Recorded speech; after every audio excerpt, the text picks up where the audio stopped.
By day or night, or any kind of light, with all his might, for thee to fight John Falstaff. Building on what we've already done, the last session kind of put up a tower on top of the foundation we built. We were quite surprised by how quickly the structure is going up. If the whole piece is in 4, it would be like a bar of 3. Da, da, da, da, da. They took to this idea of scoring Shakespeare with no hesitation. We can apply how we work in music to this very foreign thing of Shakespeare, which I think for many of them is no longer foreign. I think they have a good handle on it.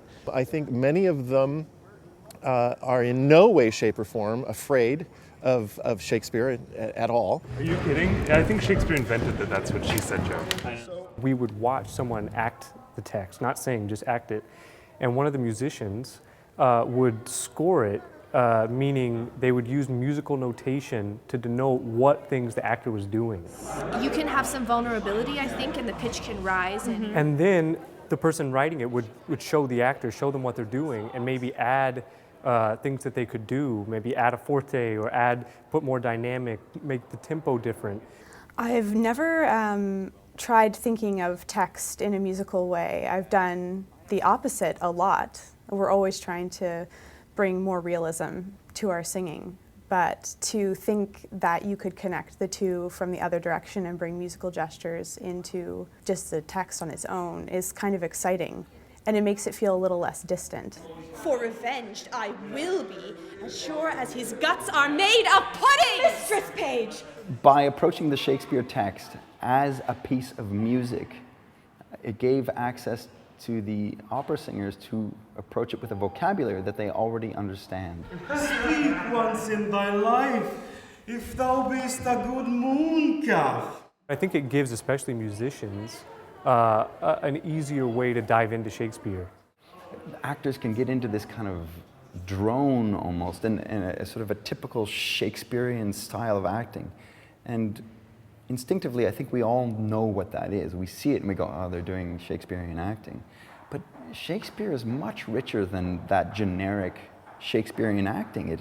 It has all the life, all the variety, all the pacing differences. It has all the tone and shifts. All that stuff exists in there because he is amazing. Why then 'tis time to do it. Hell is murky. Fie, my lord.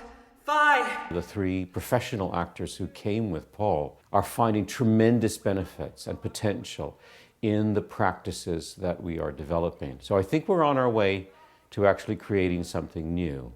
I think we actually have to put together a kind of handbook. Whether we publish this commercially or put it online, I think we put together some of the video material we have so that people can see it in action. We put together the kind of set of terms that Paul and Patrick are developing.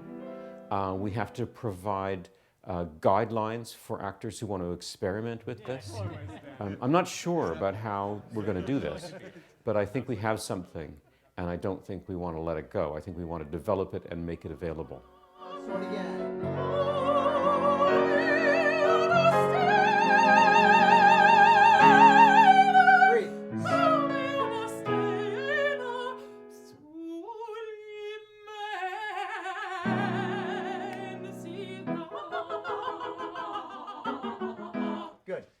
One of the things that's going to make this scenes program special is that it's not just they got the assignments, they learned their parts, they coached it, and now they've been directed.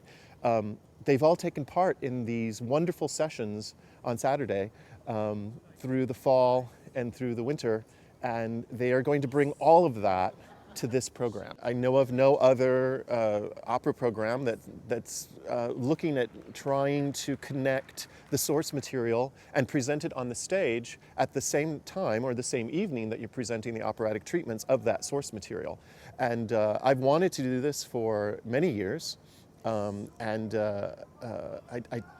very excited about it. I'm really proud, frankly, that Opera McGill is able to connect and collaborate with Repercussion Theatre and with Paul Yaknin and the Institute for Public Life of Arts and Ideas in the way that we have. They suddenly go really high up and then suddenly be really low down because they're, the drunkenness.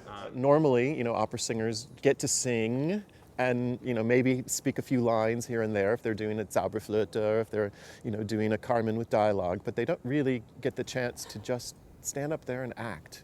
Oh, look. Methinks I see my cousin's ghost, seeking out Romeo that did spit his body upon Rapier's point. Stay, Demos! Stay! No one has known this until we started this project, that Shakespeare, in fact, is writing music all the time. Only we lost the ear to hear it. And the work that we're doing with the students is giving us the ability to hear Shakespeare's music. Romeo, Romeo, Romeo. Here is drink.